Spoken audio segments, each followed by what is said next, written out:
So welcome everybody to today's session for the Nevada Co-Requisite English Professional Development. Today's topic is going to focus on access for students with disabilities. It's going to be presented by Elizabeth Miller from University of Nevada at Reno.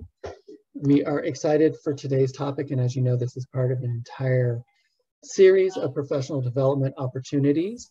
In a second, I will put in the chat a flyer to that, so you can be sure to check out upcoming sessions as well as sessions in the past, because those have been recorded either for you or for your colleagues.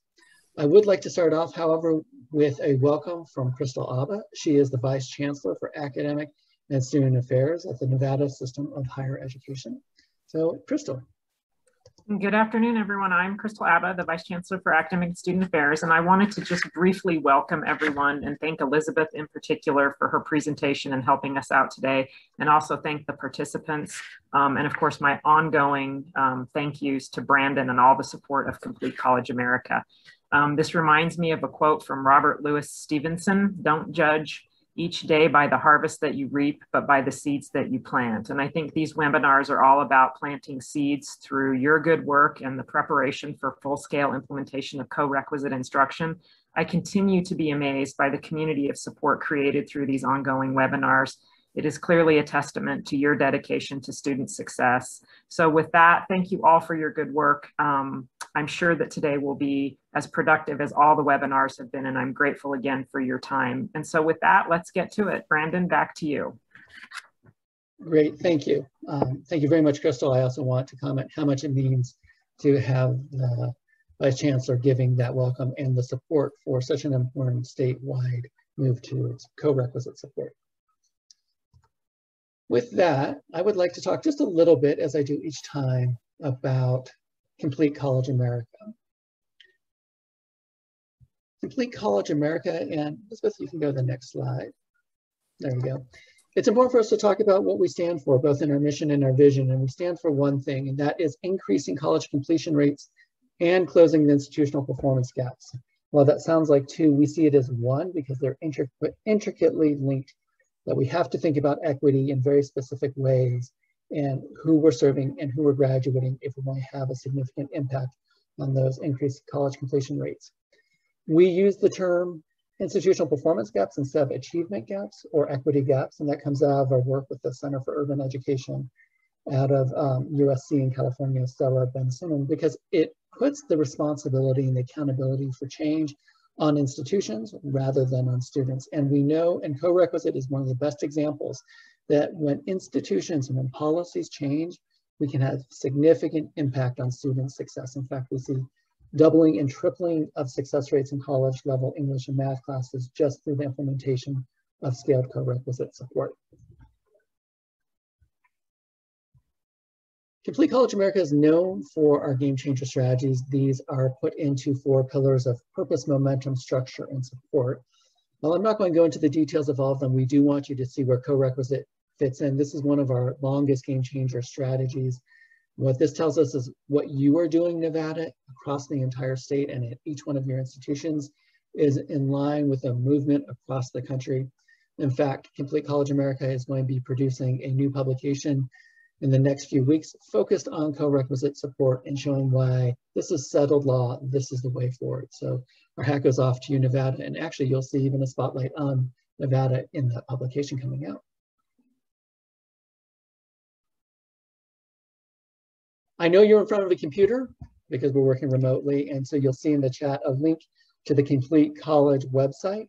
And we'd love for you to create a profile and sign up. It's a way that you can be notified about other publications that are coming up, great resources, connect with colleagues. Be sure to connect with Complete College. As I also put in the chat, there's a flyer to the professional development series, and you can see it here. Again, this was put together by the Co-Requisite English Task Force in Nevada. And we know when we look at the best ways of implementation, it's a mixture of grass tops and grassroots. And what we mean is there's a vision set, there's a policy set. We saw that in Nevada. However, the implementation happens through the faculty, and the faculty driving, not just being informed, but driving the change. And some of this we see through this professional development series where the topics and the presenters were selected by this group of faculty saying, if we're going to implement fully at scale, here's what we need. So today is on students with access for students with disabilities. In April, we have a great session coming up on anti-racist teaching of writing, equity grading, and not yet listed, but we're going to have an additional session on online support. Again, you will also be able to find past sessions either for you or some of your colleagues and it's linked in the chat at the NSHE co-requisite website. So we encourage you to go there as well. One final thing that I'm going to put in the chat is, and I'll mention this at the end, your feedback matters to us. And so at the end of the session, we would love for you to be able to complete a survey to let us know how we're doing. So with that, we are going to turn it over to Elizabeth. Thank you. Thanks, Brandon. And thanks everyone for having me here today. I'm going to right away put a couple of things in the chat. So I'm going to put in the chat a link to our slides, the slides I have for today. And then also some Google Google Docs that I'll draw on throughout our session today to take us through a couple of breakouts and some activities and some follow-up resources. The other thing that I want to point out, and if I switch my screen here away from the PowerPoint for just a second, I will show you, this is what that Google Doc is going to look like when you go into it. So later we'll go into the breakout link 1, breakout activity 2, but also I asked Brandon if he could keep an eye on this doc, which is actually an example of an access kind of move. And so I would like throughout the time that we're meeting together today, if you would feel free and contribute however you feel comfortable. So put questions in the chat, verbally share a question, raise a hand. I know Brandon's keeping an eye on that. And also this document is a place where you could write down a question if you have an anonymous kind of question where you don't want to voice it, you don't want to put your name down in the chat around it. And we'll talk more about, why that is an access kind of approach. And so I'm going to switch back to that, our slides, so we can jump in. You'll notice on these slides, I kept Dr. Rachel Herzlbetz's name on here as well because, so my apologies if you're seeing something strange on my screen, I was switching here. So Dr. Rachel Herzlbetz and I put together this presentation today. And Rachel Herzlbetz, Rachel gave me permission to say she actually went into labor a couple of hours ago today. So I'm taking over. She says she really wishes she could be here. And I do too, in terms of very delighted for Rachel, but also she's such an expert and just a great resource to know about in the NSHE system. So Dr. Rachel Herzlbetz is the interim director of the Writing Center at Nevada State College. And I am an assistant professor and I'm co-director, Elizabeth Miller, of the Writing in and Speaking in the Disciplines program at University of Nevada, Reno. Both Rachel and I have research that really puts us in touch with writing center studies, writing pedagogy studies, and their intersection with disability and disability studies. So we were really delighted to get a chance to plan this and get a chance to talk with you today. So I'll do my very best to voice Rachel in here as well today. So I want to say as we get started a bit about what is this workshop. So this workshop is really some introductions to foundations about disability and accessibility, and a lot of working together to brainstorm pedagogical tools to increase accessibility. I do want to lay out kind of a caveat here. This is not a workshop focused on technology. So for example, making Word documents or PDFs accessible, that's really important. That might come up to some extent in our discussion about pedagogy, but we want to keep the emphasis on learning on pedagogy. And I know we all have resources on our campuses to help us with that kind of technological resources. And I'm also happy to follow up about that later or help link you with resources. So the other thing just on this, as we get started here, that I want to call our attention to is, some of these access features. So even this presentation, Rachel and I designed it to be very high contrast. So light colored writing, dark screen, pretty simple font with sans serif Arial font. We have live transcription available to you. You have that document to voice your questions anonymously or in the chat. So multiple ways of participating. And so that kind of previews a bit about where we're headed. And more specifically, here's where we're headed on the agenda. So I want to start on bullet 2 here in just a minute with finding out a little bit about where we are starting from, some questions for you about your own background, thinking about accessibility in your teaching, especially a term we're going to be using today is about universal design. So designing environments to reach the most diverse range of learners that we can and diverse range of needs. We'll go through some key concepts, terms, got a couple of breakout sessions here, just about 20 minutes a piece. Focused on, drawing from what's your own sort of perfect learning scenario, your needs as an instructor. Breakout 2 will be really concretely brainstorming, hopefully some ideas for your classroom, assignments, just engagement opportunities for students and increasing students' accessibility in your classroom that you can take with you today and hopefully develop more. And then, as we close, we'll really try to gather those ideas from each other's brainstorming and then have a good amount of time for some open discussion and sharing some more resources for you to take with you.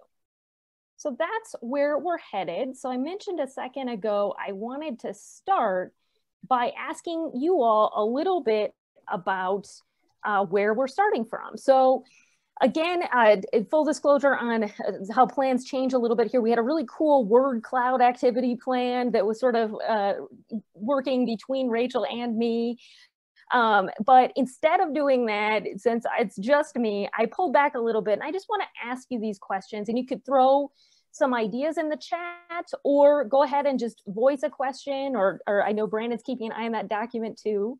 So my questions are this. Coming in today, what do you know about accessibility? What are you excited to learn? And then I mentioned that key term that we're going to be drawing on a lot here is universal design and universal design for learning. So I'd like to know a little bit about, what do you know about that now? What would you like to know? So nothing high pressured here. You could leave a word or two in the chat or just go ahead and feel free to voice out. I was hoping we could start here, kind of, what do we know so far?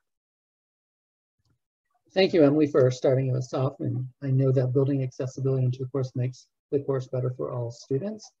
And that's a work in progress. Thanks for starting us off. Thank you, Emily.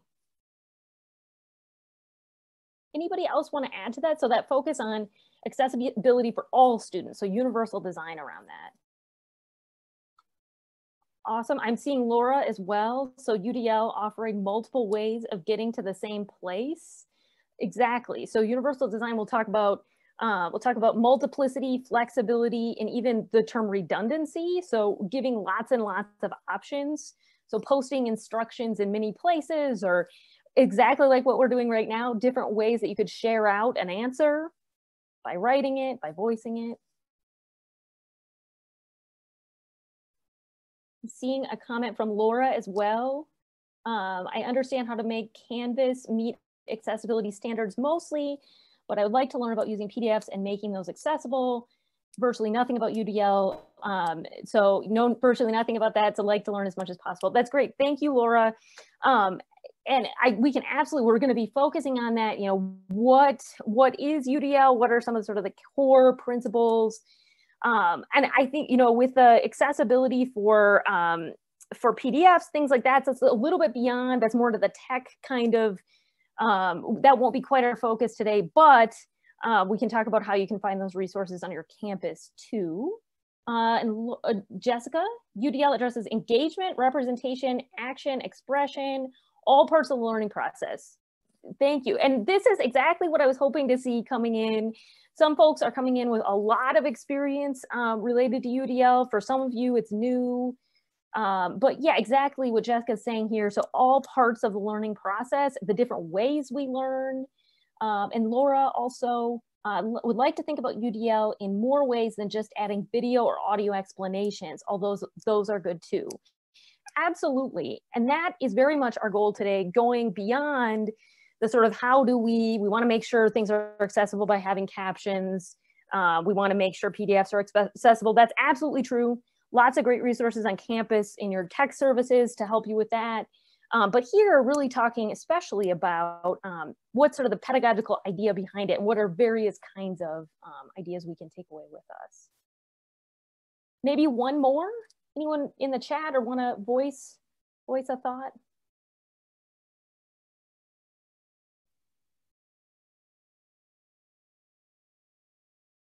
I really appreciate all your participation so far. Just scanning through your names here. Awesome. Rachel, I see in the chat. I know there's an important distinction between equity and equality with accessibility. That's great. Let's keep that term in mind and let's keep linking to it. Those terms are going to come up definitely throughout. Excellent. Okay, thank you all for getting us started in that way. And what I want to do for our first chunk of time here then, beyond sort of that quick intro and getting to know where folks are at, I'd like to jump into some shared ideas and kind of key terms for what we are getting at this afternoon together. So as we can already see, again, folks are bringing in a wealth of teaching experience and different ranges of background with disability, accessibility, and universal design for learning. That's awesome. I'm looking forward to drawing on your expertise and just addressing questions as we go. We're going to be focusing on, as a backdrop, kind of these 6 bullets were a starting place that Rachel and I set up. Rachel, I'm voicing her a bit on these first 3, and I'm just going to kind of give us a bit of an overview here. So in terms of when we focus on accessibility, disability, universal design for learning in our classrooms, a few sort of backdrop terms and concepts. The first one, identity first language, we wanted to mention as a backdrop here for how we talk about disability. So as with any minority group, naming and self-naming is really important. You will hear and have heard, I'm sure, person first versus identity first kinds of labels or terms. So person first, a person with autism, a person with a disability, and identity first, an autistic person, a disabled person. So these have really different aims, these different kinds of naming. So putting the person first is designed to not reduce a person to, just one quality of them, their disability. And identity first is kind of a more recent and especially disability justice or activist push to put disability onto the way we talk about, that folks talk about themselves, and integrate that right into identity. So again, autism as part of the self, an autistic person, or a point of pride and a part of one's pride. So most important though, as a backdrop, is that we listen to, we support what people wish to call themselves. So this sort of practice of self-naming. The second bullet here, disability as a backdrop, it's just always an intersectional identity. So I know the next workshop coming up for the Nevada CoRec is focused on anti-racist pedagogy. Here, as we talk about disability, disability is always experienced in concert for our students, for ourselves, with other identities. So social positions, race, class, gender, sexuality, age, meaning that we're never talking about disability alone, experiencing alone. And what we understand as normal is really wrapped up in norms about all these identities together, whiteness and ability, for instance, and that really that we as instructors and students all experience, oops, pardon me, I zipped us forward on this. But at any rate, on that one, I was talking about how I'm shifting to the next one here, so I get us back on the same, where we were. So at any rate, as we are focused on identity and disability, they're coming from all these diverse and intersecting perspectives. The next bullet on this list, as giving us sort of a backdrop here, is focused on, I'm so sorry, I keep turning it because I'm actually looking at my notes on the PowerPoint, and as I move it, it's moving me to the next screen. So the next one on the disability is a big tent.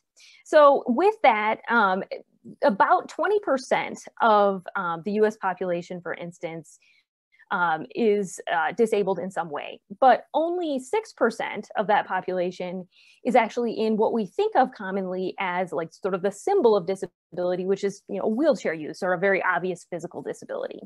So for us as instructors, part of thinking about accessibility is thinking about the ways that disability may be invisible.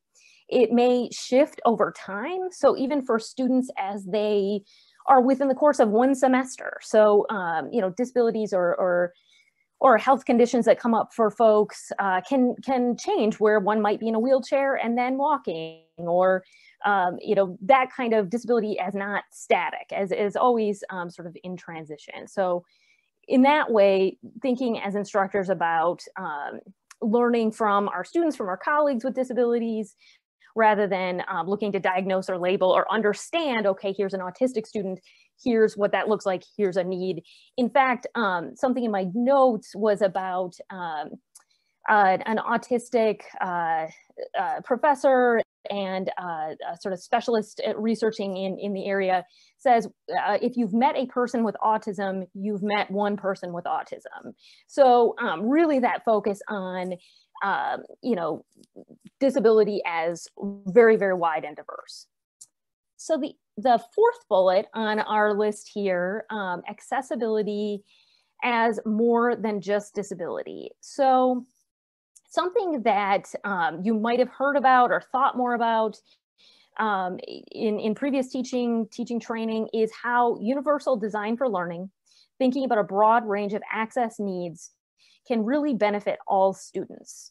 And that is a major takeaway from universal design, is thinking about how, you know, giving a multiplicity of ways to access participation, or ways to putting your instruction in various places, online, in person, in various spots, making things really clear and easy to follow.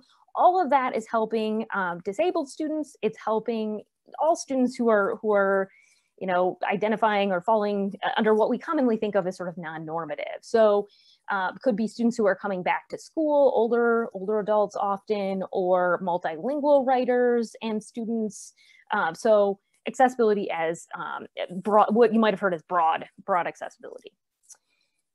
Fifth bullet here, disability is not synonymous with an apparent difficulty. So something that Rachel and I really wanted to emphasize today is that when we were talking about disability, we are talking about students, a student for you could appear in many, many different ways. So it could be your ideal student. It could be a student who has a lot of coping mechanisms where they are able to make things work for them, and they're very successful. So we're not just looking at students who are failing or really struggling, but it could look like students who are very successful, students who talk a lot, students who talk very little, or students, for instance, who email you ahead of the game, a couple of weeks ahead of the game, you know, trying to keep up with or manage workload, things like that. So disability can manifest in lots and lots of different ways, not just apparent difficulty.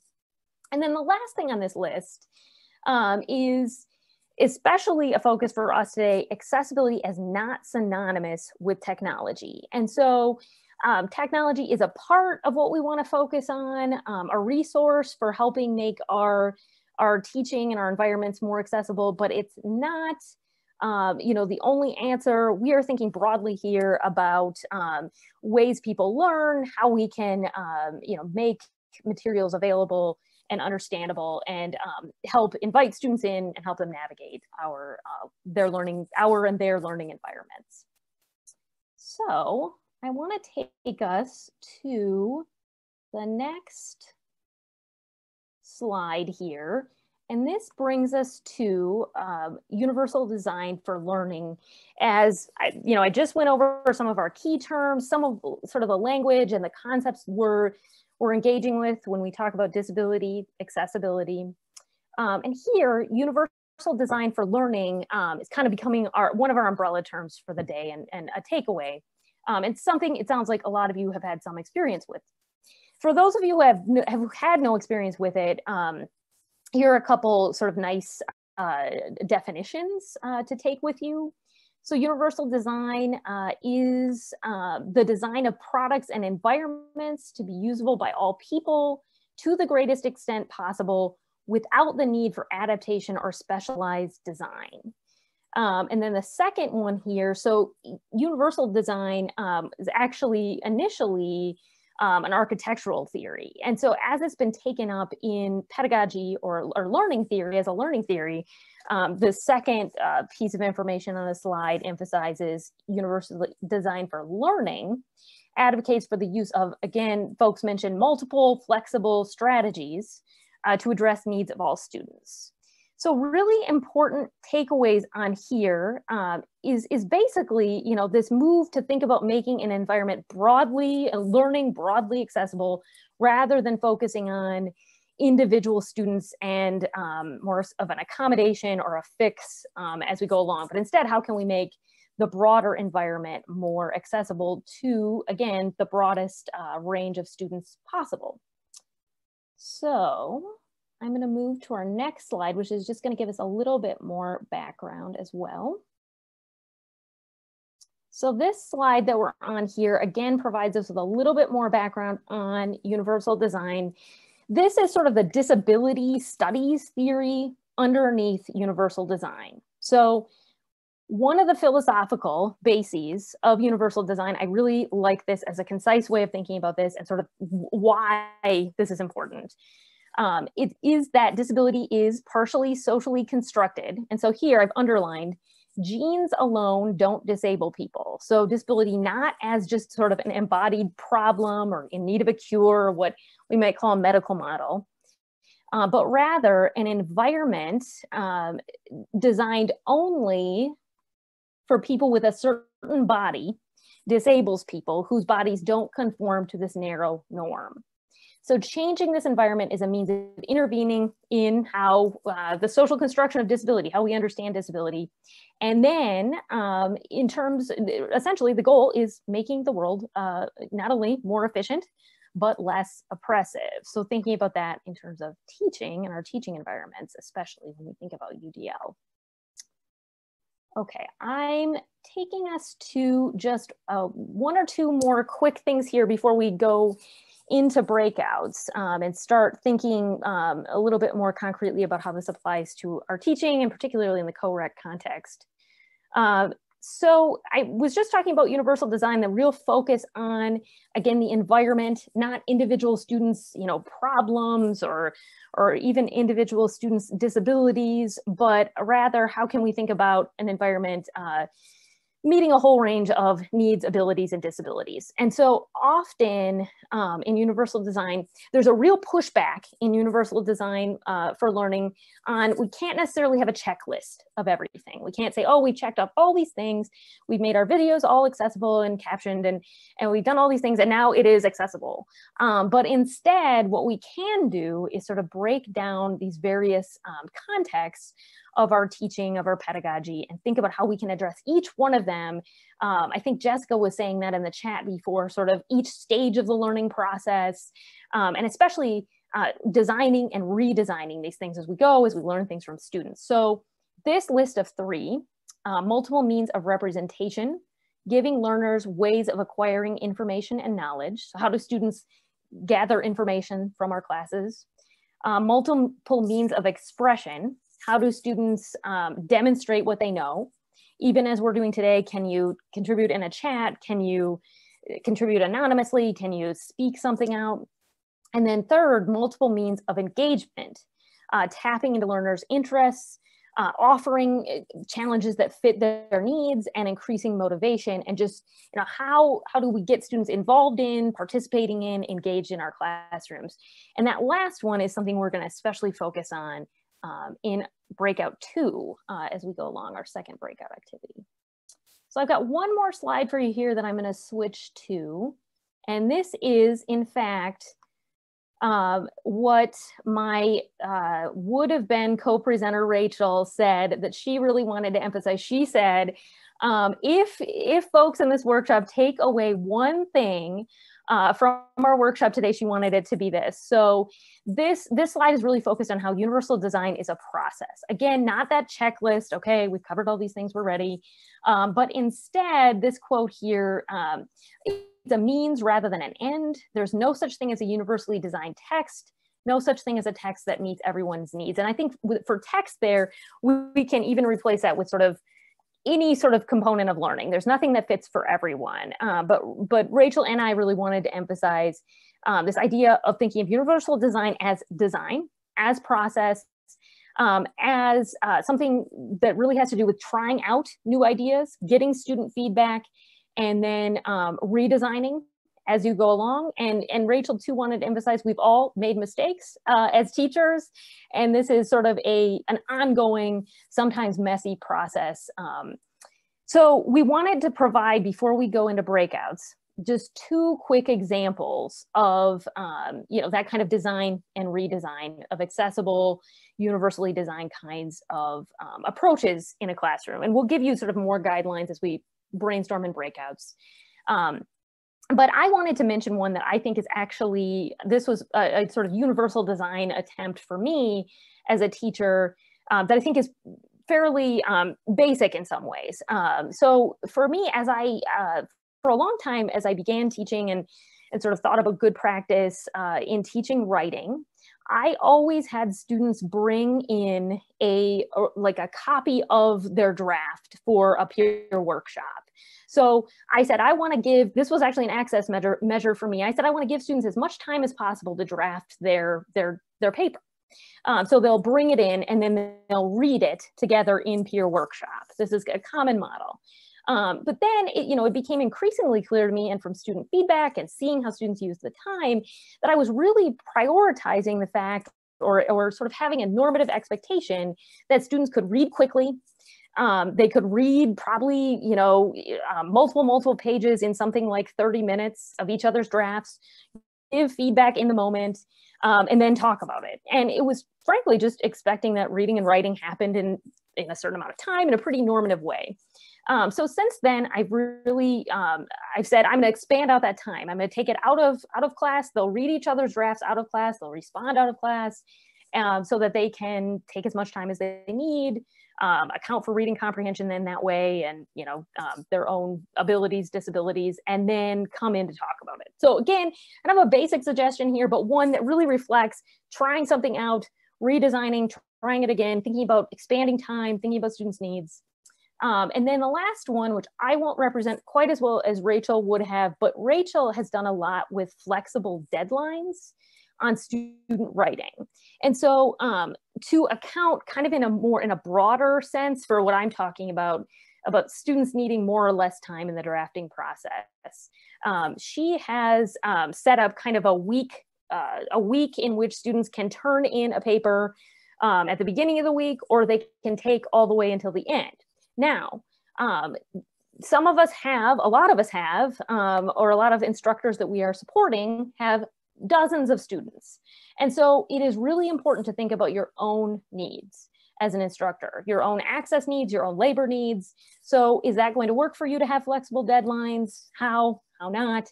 And that's something that I want us to keep thinking about throughout the day. And I see Heather saying, that Rachel encouraged you to make your deadlines more flexible. That's awesome. Cool. Okay. So that was a lot of just getting some key terms out here. I completely agree, Heather. I am also very grateful for Rachel. I wish we had her here today. And so here's what I'm gonna do next with the slides. I wanna get us into some breakouts. But while I'm doing that, we probably have about, I'm double checking the time. We've got like a minute. Are there any questions we want to sort of mark that we have? Anybody want to throw out a question for now? Or should we get into these breakouts?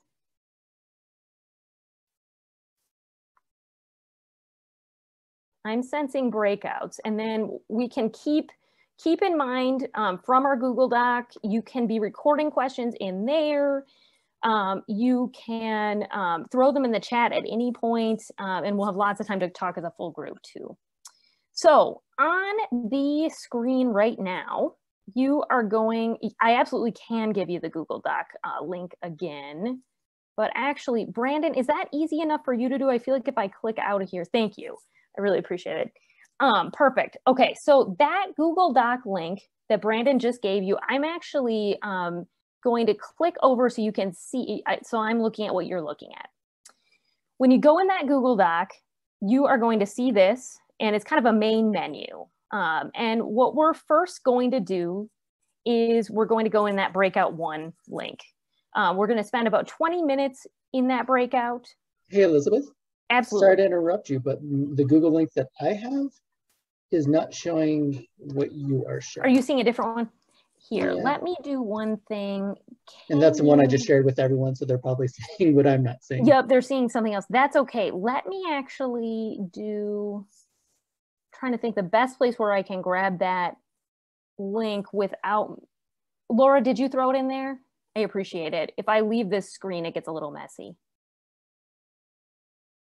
The one that Laura did is correct. So thank you, Laura. Cool. I appreciate it. Thank you. So, and in fact, the one that is above that Brandon put on there, reminder, at any point in the workshop, here's one of our access moves. At any point in the workshop, throw an anonymous question in there if you have one. Anything, any questions that are coming up. But the one that Laura put up here, excellent, that is what you are seeing on the screen right now, which is our main menu. So we're gonna go into that breakout activity number 1 link.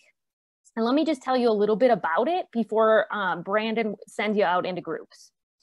You're going to be in groups of 4 or 5-ish, probably maybe 3, somewhere in that range. And this was especially designed by Rachel to kind of get us going on coming from the place of not thinking about disability as a problem, but instead, you know, how can we link to our own needs and our own experiences, our own broad abilities, disabilities. So thinking about our own access needs is the focus here, and the impact, how they impact our work as teachers and learners. When you are in that Google Doc, you're going to see 1 through 6 that ask you to kind of silently on your own, like make a few notes, a bullet, an idea on your own like notes or in your own document about your perfect class. So the size, the modality, are you in person, how much you talk, how much you interact. Rachel even encouraged us in number 6 to think of kind of fun things or even strange or impractical. What if you got a free pie every time? So think broadly about what your very perfect class is. And then also avoid too much that we would never, well, pie probably wouldn't happen either, but impossible things like you can download information into your brain. And then number 7 and 8 in that Google Doc, and I don't think it'll let me, if it lets, yes, it will let me scroll. Then I'd like you to talk to each other about 7 and 8. You know, after you all reflect on your own perfect learning environment, you know, what was important for you as a learner? What could you do as a teacher? What do you already do to integrate that kind of perfect environment? And then very last thing here, as a group, pick one aspect of your respective class to focus on. So you could choose environment, timing, modality, and then together brainstorm how can you make that more flexible, more accessible. And you're going to see on page 2, just make some notes. They can be fragments, they can be bullets, to any of your ideas in here together as a group. Okay, any quick questions about that? I think even if you're not grabbing all of it right now, pretty extensive directions in the Google Doc. And just as a reminder for everyone, I'm pausing the recording now. Great. Okay, great to see everyone back in here. Totally fine. I hope the discussion was really generative. Totally fine. I didn't see a lot of notes in the document. No problem. You're going to end up being, we're going to go into breakout session 2, which you'll be back in the same group. So kind of building on some ideas with your same group.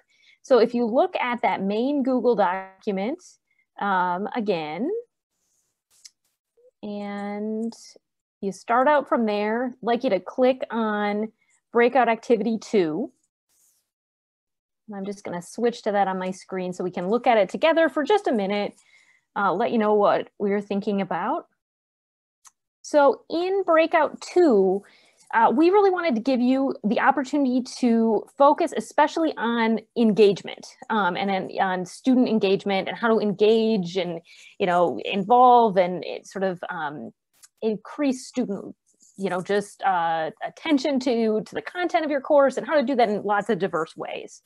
So that promote accessibility.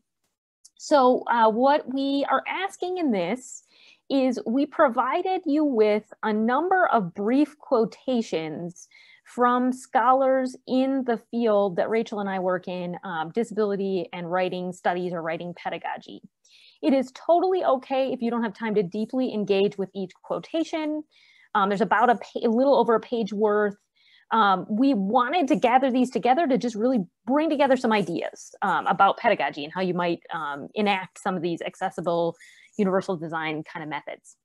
So as a group, you know, go ahead and first skim those quotations, and then as a group decide on a lesson or a topic that might be common to you in a co-requisite classroom. So things like incorporating quotations or sources, or I know another topic in the co-rec workshops has been critical reading, and drawing inspiration from the quotations we provide in this Google Doc.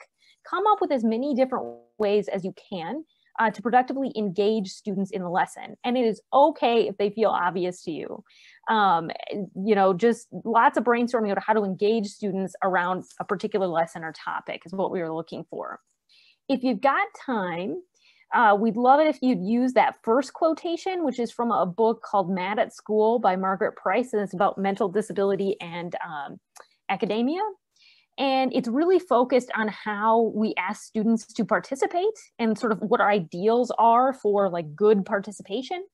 So we'd like you to answer that same question. You know, what's your definition of participation? What matters to you most?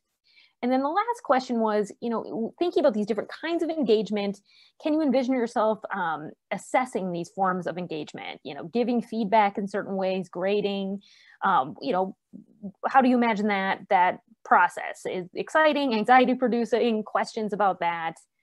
And so as you'll see, skimming through here, lots of different engagement types of ideas. And then you see at the bottom, if you want to just jot down some notes to those questions, that's great. You don't get to the jotting down, no problem. Any questions on that breakout? Awesome. So I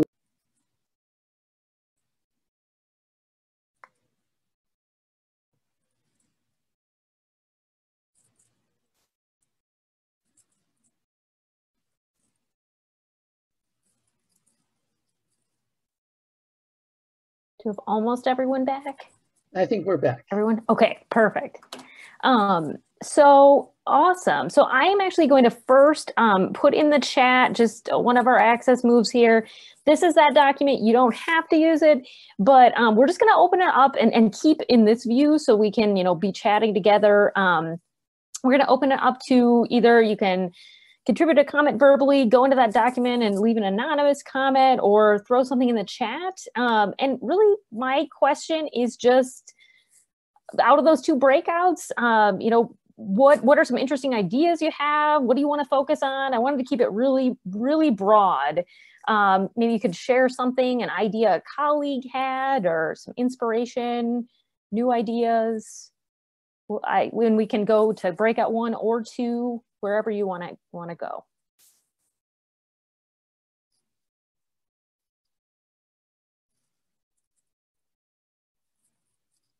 Anybody willing to start us off? Something interesting you brainstormed or have a question about?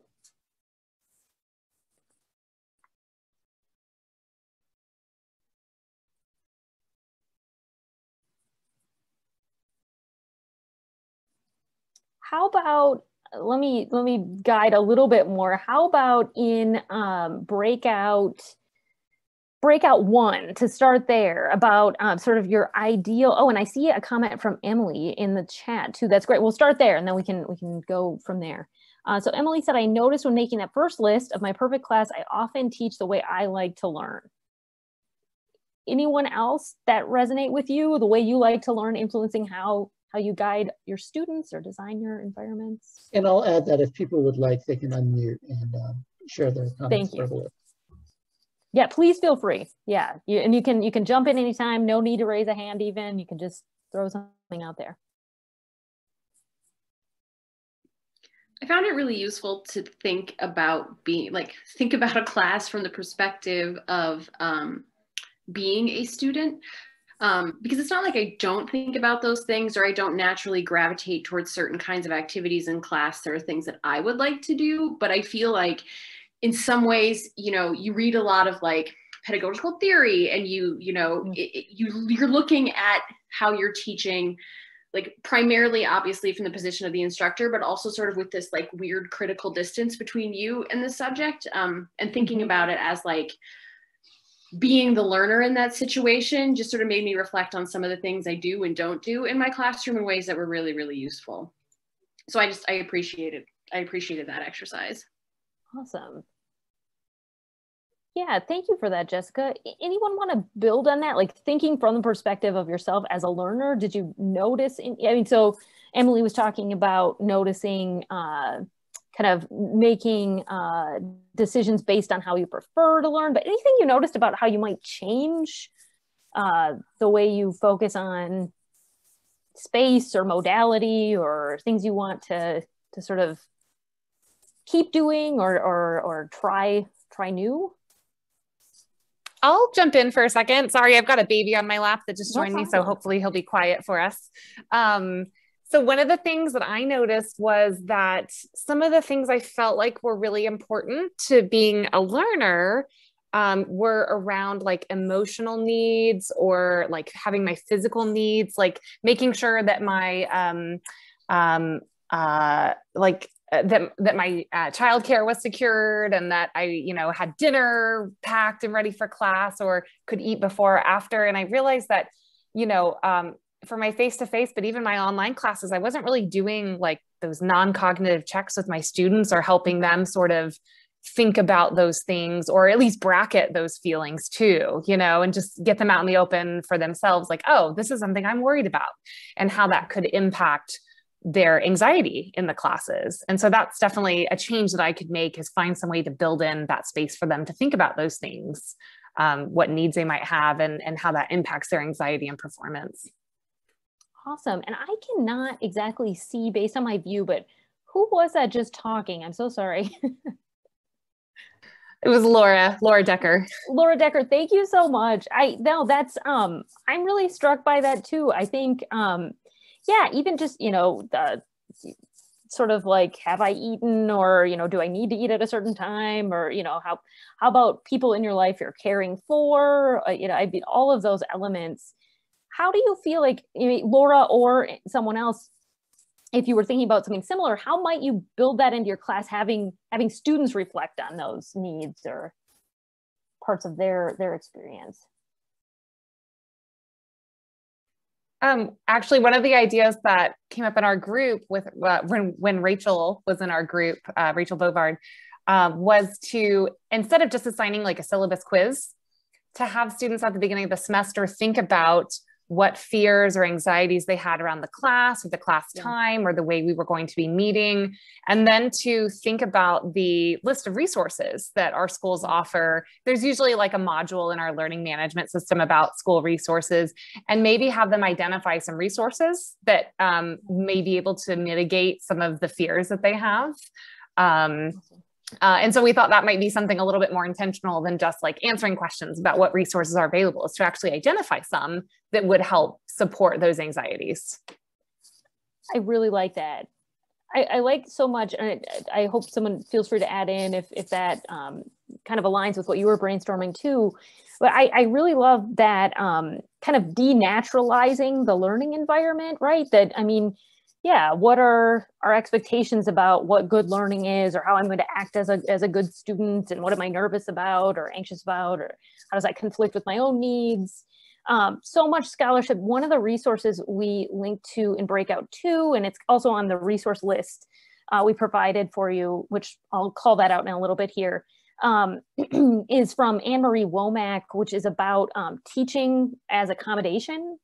And this idea that things become normal in the classroom because they happen over and over again, and they start to seem normal. And so how can we sort of question, what are the most normal ways to act in a classroom, and do they work for everyone? And then how can we link that to resources on campus? Awesome. And I know there's things happening in the chat here too. Laura Powell, you have a prep quiz that includes the syllabus. Like to ask them about community resources they saw on the syllabus, like CSN food pantry, and make sure they know those things are available.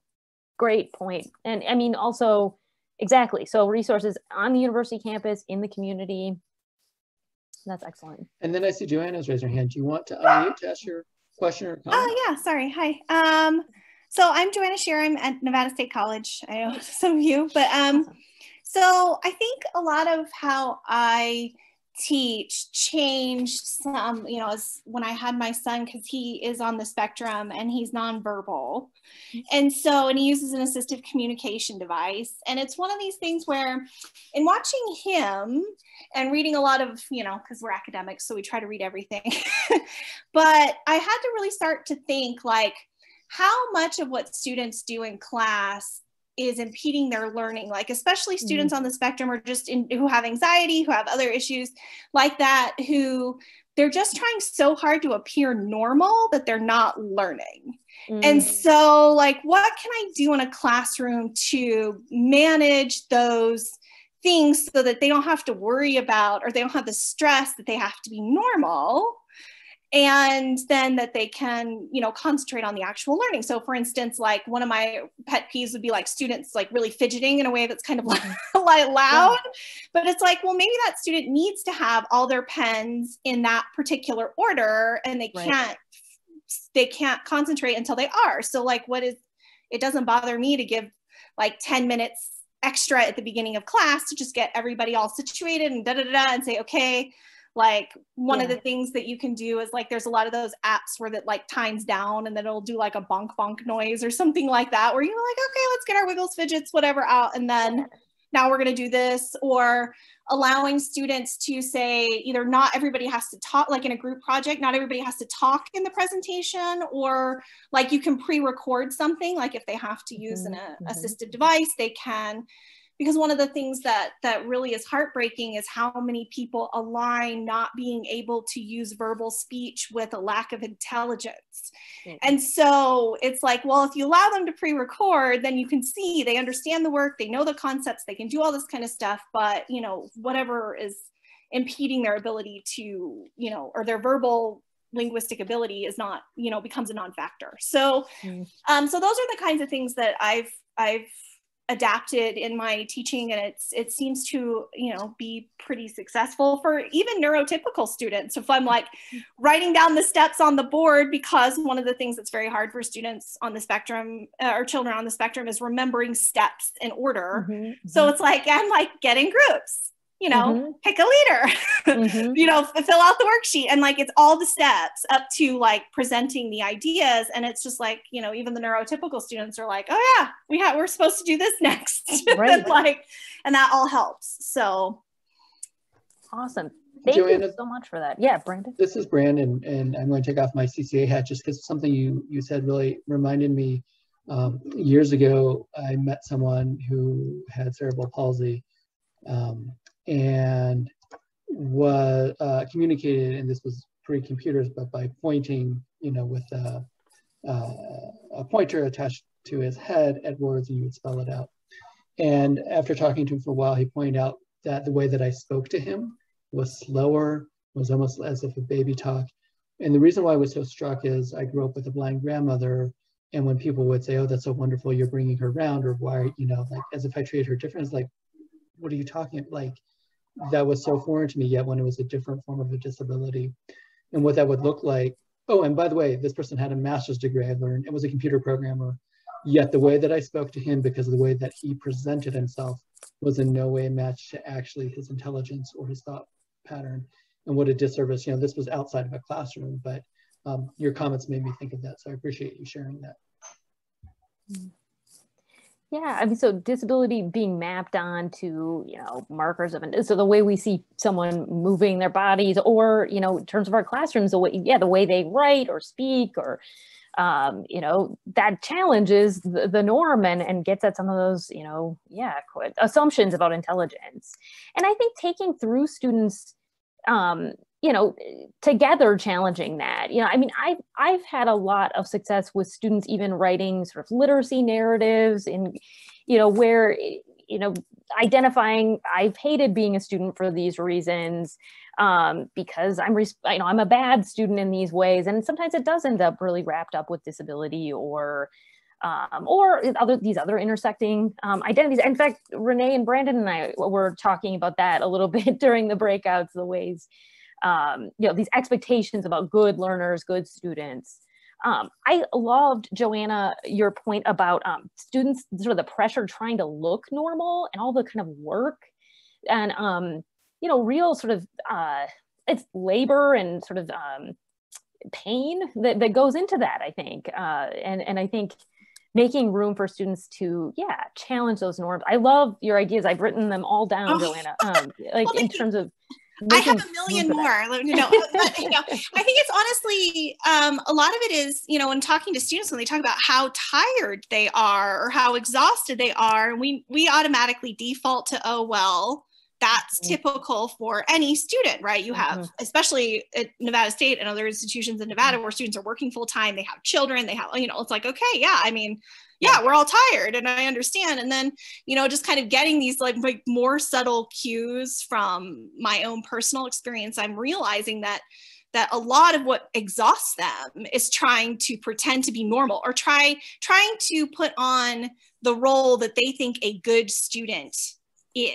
Right. So like, who is a college student and I'm going to be that. And it's exhausting because it's not who they are, you know, whatever their challenges might be or not. So, so yeah, there's just kind of like, how do you make the classroom a safe space, not just for presenting ideas, but for like being who you are.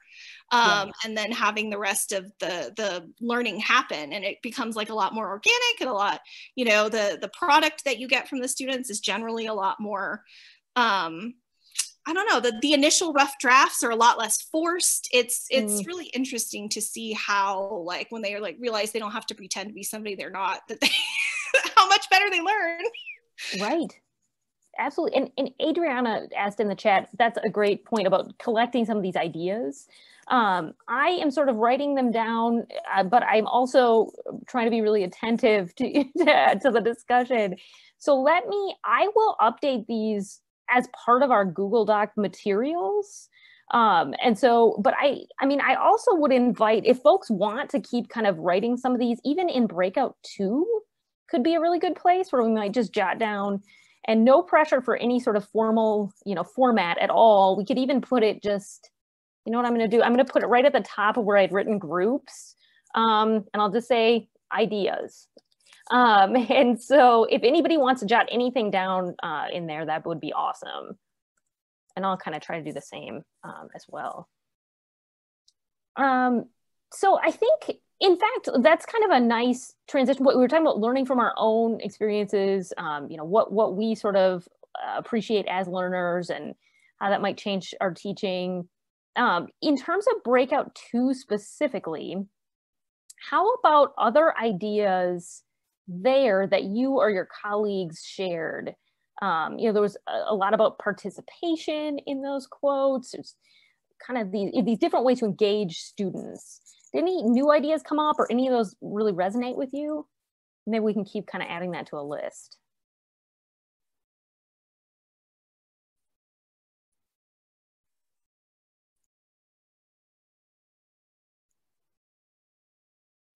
Are we unmuting and speaking right now, Elizabeth? Is that okay? Yeah, please do. I'm so sorry. Yeah, please feel free. And I know, because I've been trying to invite you to like write in that other anonymous document, but please feel free to just unmute and chat. Yeah, you're welcome. Welcome. I think one thing I'll just mention is our group talked about the Anne Marie Womack quote and how, you know, today's focus is access and disabilities in the composition classroom. And we, you know, her quote is sort of situated. I mean, she mentions like 3 different students, one student with, I'm sorry, it's not right in front of me, but she mentions Sure. 3 different students, and the middle one has anxiety, one has dyslexia, and then I think the last one has autism. I could be wrong. No problem. But anyway, and so, you know, our initial reading of that was thinking about students with documented disabilities. Yeah. But the student in the middle with anxiety, you know, that's not necessarily documented or undocumented at that point. And Right. that's something that maybe, you know, students might experience regardless of legal documentation. And so we started thinking about how really at the heart of her quote, good teaching is about the feedback loop between students and instructor and about accommodating students wherever they are, regardless if we're talking about a documented disability in the classroom or we're talking about a student who has anxiety, which may be documented, may not be documented.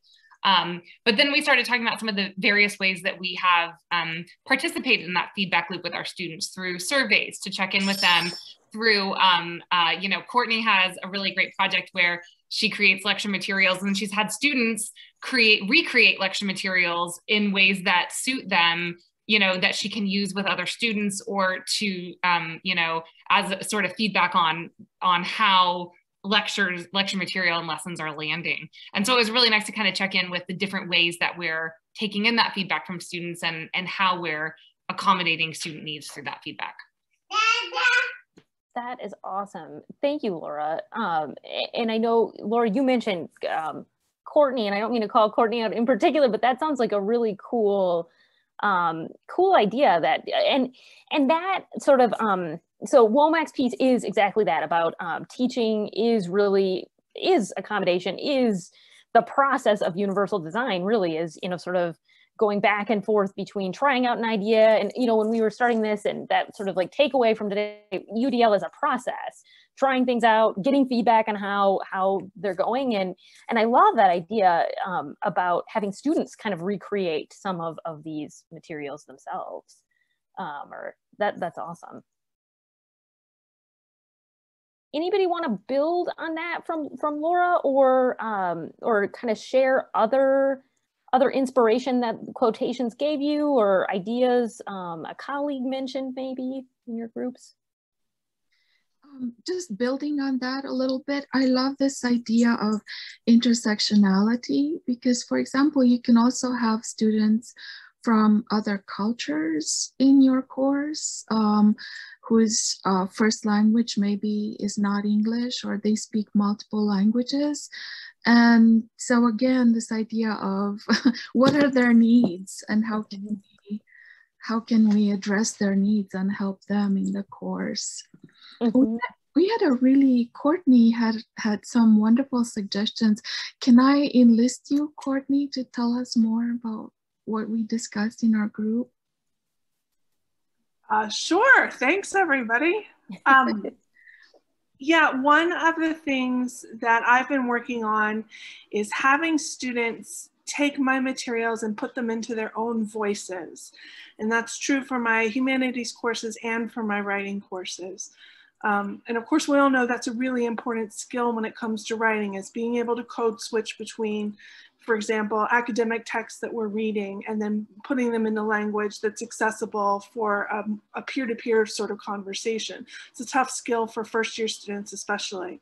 So I do a lot of assignments where I have students mirror the instruction that I'm giving them. So if I give a lesson or a lecture, this is how you do this, I then ask them, okay, now you teach me how to do it, or now you teach the rest of the class how to do it. I often phrase it as, I want you to teach next semester's class how to do it, so that they have a much clearer audience in mind. And they're doing that deep work of, really working through the instruction that I'm giving them and putting them into their own language in a way that they think is going to respond to the audience that they have in mind. And it's been working really well. It's very, very slow. I do get frustrated with the process, but the results are wonderful. I see my students having a lot more confidence in understanding the material and knowing how to take the next step. Thank you so much for sharing that, Courtney. And I don't mean to keep sort of keeping you on the spot with that, but if anyone has follow-ups for Courtney, that seems really fascinating. Also, I guess a place for students to express, questions they have and, really identify gaps in understanding. I feel like that's really powerful. Even if they don't identify those gaps in understanding, when they mirror my language to me, it gives me a great opportunity to say, hey, you didn't get this part quite right. And I don't have to give them a long explanation about how they're wrong on everything. I can focus on just that one element. So it lets me really target my feedback. They're more receptive to it that way. So friendly, it's a friendly exchange. Awesome. That reminds me a little bit of in Breakout Activity 2, some of the ideas from Dolmaj about,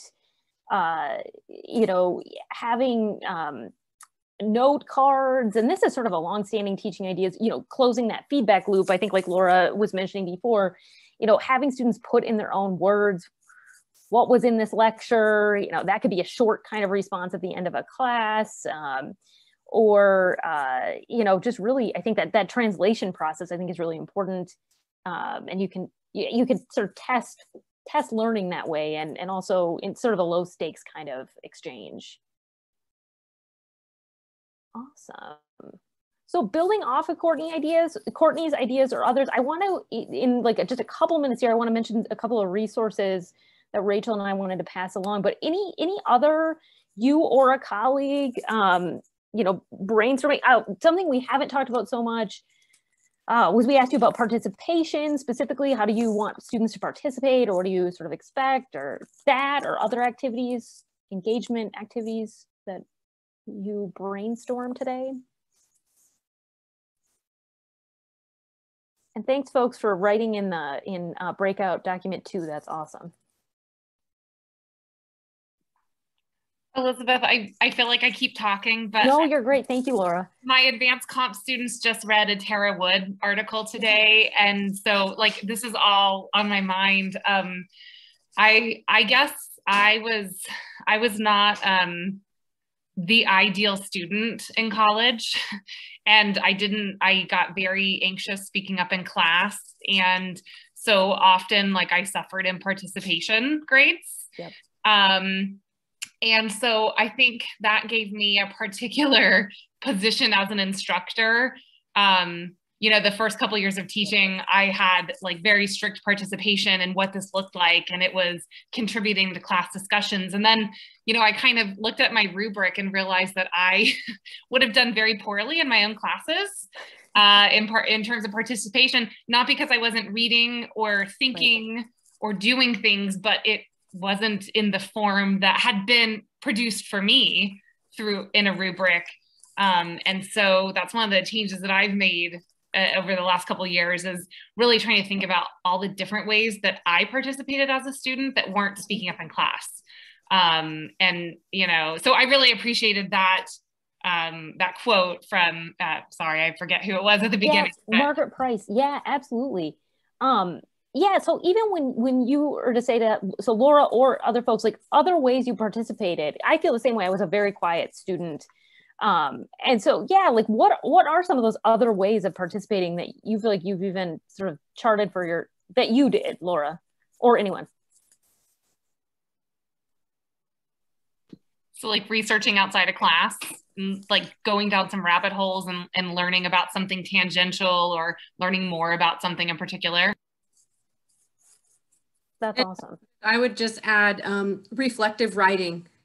I was the same as Laura. I would not speak up in class, which is weird because if you took a class with me now, you probably couldn't shut me up. But as a student, I was very engaged and had ideas, but I wanted to write them. Necessarily want to speak on the spot. Yeah. So, you know, being able to maybe write a reflective response and turn that in at the end of class would have been helpful for a student like me. Absolutely. Yeah, building that into class time. I too, I think, you know, instructors would be, you know, and this is about, yeah, expectations about who's a good student or not, because, you know, I think that professors or instructors would really respond once I wrote a paper and say, oh my gosh, you haven't spoken all semester. And so, I mean, you know, I think many of us have experienced that, and having room to account for these different ways of participating. I know we need to come to a close here. Let me do one thing, and we don't even need to look at it in depth because I know that Brandon needs a couple of minutes to wrap us up. But I do want to just say we have a resources document. So I'm just going to put it in the chat. And in fact, the Tara Wood article that Laura just mentioned, I think is on there. So resources and references, the two top ones are some web resources. There's an accessible syllabus site. This is just such a growing, vibrant field of writing pedagogy and disability. And so this is such a partial list really, but you know, hopefully offers some starting places. And so, yeah, feel free to glance through that. If we have like a tiny chunk of time at the end, I'm happy to take a question or two about it. But I know, Brandon, I want to make sure you have a minute or two to wrap up here too.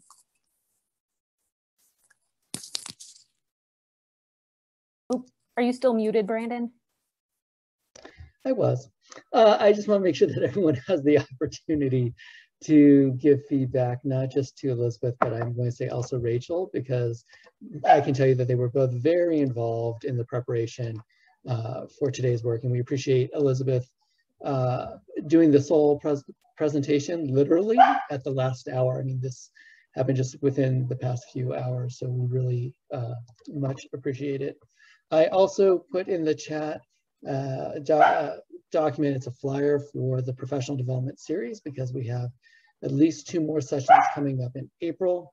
We have a barking dog in the background, and you can also see some of the sessions in the past because they have been recorded and are available through the NSHE YouTube site. This is all done in order to make sure that everyone's really prepared for full implementation of the co-requisite support.